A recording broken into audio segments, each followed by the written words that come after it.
Baik, Assalamualaikum warahmatullahi wabarakatuh. Perkenalkan nama saya Muhammad Rizal Nur Salim dengan NIM G0023. Di sini saya akan menjelaskan mengenai blok 2.2 kardiorespirasi. Jadi di presentasi kali ini saya akan menjelaskan mengenai yang pertama itu traktus respiratory superior, lalu tentang core, lalu ada thorax at mediastinum. Kita ke pembahasan yang pertama yaitu traktus respiratory superior. Nah, di traktus respiratory superior itu terdapat satu struktur yang dinamakan sebagai faring. Nah, faring ini terbagi menjadi tiga, yaitu ada nasofaring, ada orofaring, jadi hypofaring juga atau disebut sebagai laringofaring seperti itu. Lalu kita ke yang pertama itu nasofaring. Nasofaring itu apa sih? Nah, nasofaring itu merupakan salah satu bagian dari farinx yang memiliki letak skletopis itu di VC1 sampai VC2. Nih, si nasofaring ini memiliki fungsi sebagai respirasi dan di nasofaring ini terdapat beberapa struktur yaitu ada choanix, lalu opte, lalu ada tensila faringea, terus ada torus lobarius, terus ada torus levatorius dan juga ada recessus laryngeus seperti itu. Lalu kita lanjut ke maksudnya orofarinx. Nah, orofarinx itu merupakan lanjutan dari nasofaring. Ini setinggi 2 sampai VC2 sampai VC3 yang itu berfungsi sebagai proses pencernaan. Nah, di orofaring ini memiliki beberapa struktur juga seperti isthmus faucium, terus ada arcus palatoglossus, terus ada arcus, terus ada palatopharyngeus, terus ada fossa tonsillaris, lalu ada tonsilla palatina itu ada di orofaring seperti itu. Lalu selanjutnya ke yang terakhir itu laryngopharynx. Nah, laryngopharynx ini setinggi VC3 sampai VC5. Nah, di lereng paling ini terdapat struktur yaitu fossa piriformis dan juga ada aditus larynx seperti itu. Lalu kita lanjut ke pembahasan yang selanjutnya yaitu core. Core atau yang biasa kita sebut sebagai jantung itu memiliki struktur eksterna dan juga memiliki struktur interna. Sekarang kita ke struktur internanya dulu. Nah, di struktur internanya itu terdiri dari atrium dexter. Nah, atrium dexter ini memiliki bagian halusnya yang disebut sebagai sinus venarum cavarum, terus memiliki bagian kasarnya yang disebut sebagai musculus pectinati, terus ada bagian halus. Bagian halus dan kasarnya ini dipisahkan oleh satu struktur dinamakan crista terminalis bagian dalamnya, lalu sulcus terminalis bagian luarnya. Lalu terdapat juga fossa ovalis dan juga limbus fossa ovalis yang merupakan obliterasi foramen ovale yang berada di septum intra atriale, lalu terdapat ostium dextra, lalu terdapat ostium sinus coronaris, lalu terdapat ostium vena cava inferior, seperti itu atrium dexter. Lalu kita ke ventricle dexter. Nah, di ventricle dexter itu terdiri dari satu ruangan kasar. Terdiri dari satu ruangan kasar yang disebut sebagai trabeculae carneae. Nah, trabecula carneae ini terdiri dari tiga jenis, yaitu ada musculus papillaris, terus ada trabecula septomarginalis, juga terdapat rigi biasa yang menonjol di bagian dalam. Lalu di ventricle dexter juga terdapat ostium trunci pulmonalis yang menghubungkan dengan trunctus pulmonalis itu untuk ventricle dexter. Lalu kita ke lanjut ke atrium sinister. Nah, di atrium sinister ini terdiri di atas sinus venarum cavarum dan juga auricula sinistra. Lalu terdapat juga ostium afisinistrum yang menghubungkan dengan ventriculus sinistrum. Lalu selanjutnya ada fossa ovalis dan juga valvular foraminis ovale. Lalu si atrium sinister ini dimuarai oleh beberapa struktur yaitu dua buah vena pulmonalis dextra, satu buah vena pulmonalis sinistra superior, dan juga satu buah vena pulmonalis sinistra inferior. Lalu kita lanjut ke ventricle sinister. Nah, ventricle sinister. Ventricle sinister ini berbentuk sebagai pembentuk apex cordis, lalu memiliki miokard yang lebih tebal dibandingkan dengan yang lain, lalu memiliki vestibulum aorta, lalu ada ostium aorta yang menghubungkan dengan aorta, lalu dapat musculus papillaris dan juga chorda tendinae seperti itu. Itu untuk struktur internalnya. Lalu kita ke struktur eksternalnya. Nah, di struktur eksternalnya ini terdapat skeleton cordis. Nah, apa itu skeleton cordis? Skeleton cordis itu adalah suatu struktur yang berfungsi sebagai tempat melekatnya miokardium ataupun sebagai kerangka kor. Lalu tempat pelekatan cuspis juga atau katup jantung. Lalu merupakan isolator impuls antara atrium dan juga ventricle. Nah, skeleton cordis ini terdiri dari tiga struktur yaitu annulus fibrosus, trigonum fibrosus, septum membranatium. Lalu juga ada pars membranacea septum interventriculare, terus intraarteriale dan juga atrioventriculare seperti itu. Nah, kan di struktur tengkorak ini terdiri dari annulus fibrosus dan juga ada trigonum fibrosus. Nah, keduanya ini memiliki perbedaan. Kalau di annulus fibrosus itu merupakan 4 cincin fibrosa yang mengelilingi dua ostium atrioventriculare, orificium aorta dan orificium truncus pulmonalis.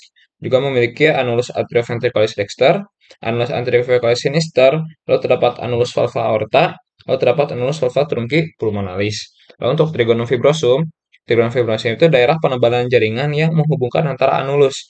Trigonum fibrosum juga terdiri dari trigonum fibrosum dextrum dan juga trigonum fibrosum sinistrum. Itu untuk skeleton cordis.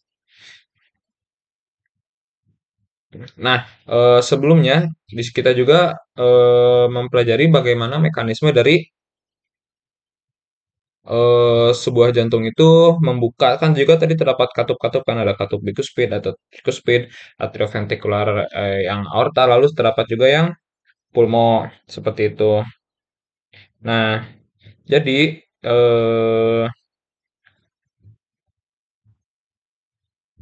jantung itu memiliki jalurnya sendiri. Jadi contohnya kalau jalur dari vena cava itu awalnya dari vena cava superior dan juga inferior masuk ke atrium kanan jantung lalu melewati katup tricuspid lalu masuk ke ventricle kanan. Lalu dari ventricle kanan itu masuk melewati katup pulmonal lalu ke arteri pulmonalis lalu ke paru-paru terus ke vena pulmonalis terus ke atrium kiri lalu melewati katup bicuspid lalu ventricle kiri melewati katup aorta aorta lalu ke aorta lalu ke seluruh tubuh. Jadi katup-katup ini tuh berfungsi sebagai pintu. Jadi ketika tekanan di belakang katup lebih besar, maka katup akan terbuka dan darahnya itu bisa mengalir. Tetapi jika tekanan di depan katup itu lebih besar, maka katup itu akan menutup untuk menghindari darah yang sudah masuk ke ventricle dari atrium itu balik lagi ke atrium seperti itu.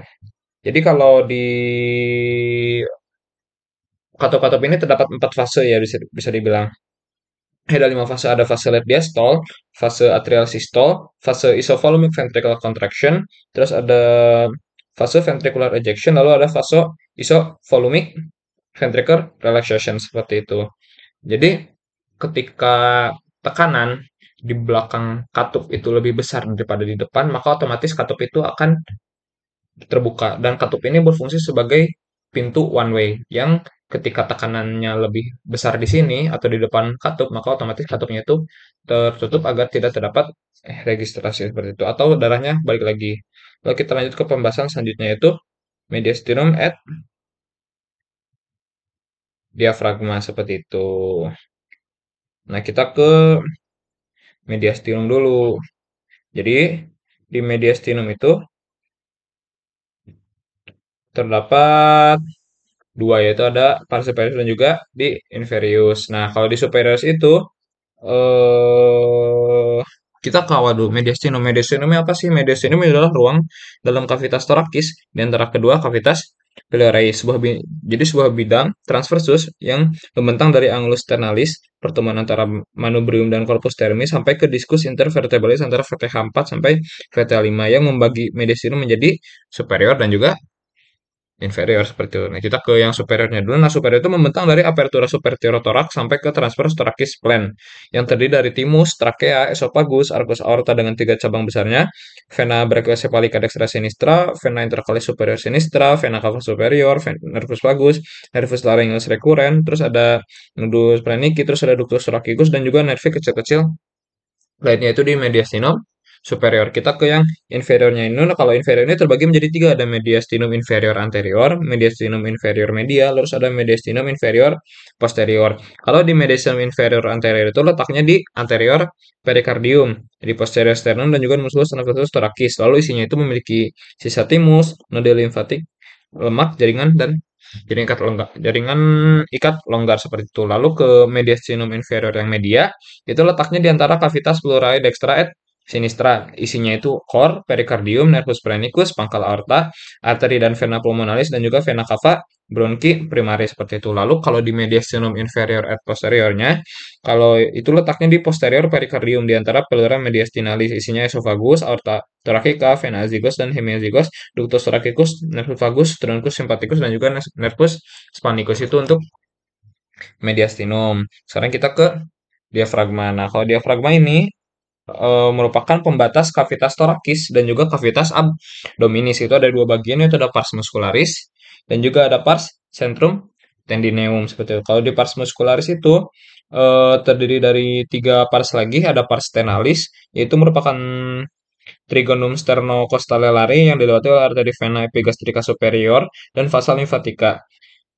Lalu terdapat yang pars kedua itu ada pars costalis bentukan kubah pada diafragma.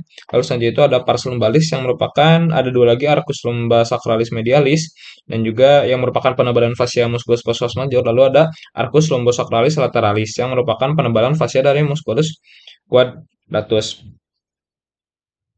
Seperti itu. Nah, kalau bagian pars lumbaris ini atau pars muscularis yang merupakan pars lumbaris ini merupakan Deferentika yang melekat pada vertebra lumbalis membentuk dua crus dextrum dan juga crus sinistrum. Lalu batas medial kedua crura tadi itu akan menyatu dan membentuk ligamentum arcuatum medianum di ventral aorta hiatus articus seperti itu. Lalu pars diafragmatika juga yang melekat pada costa 11 dan 12 seringkali terpisah dari pars lumbalis diafragmatika oleh celah sempit disebut sebagai trigonum lumbocostale Bok Daleki yang juga merupakan locus minoris resistensi. Lalu kita ke diafragma pars centrum tendinum. Nah, kalau di centrum tendinum itu terdiri dari hiatus aorticus yang setinggi VTH 8 iya. Lalu enggak VT12.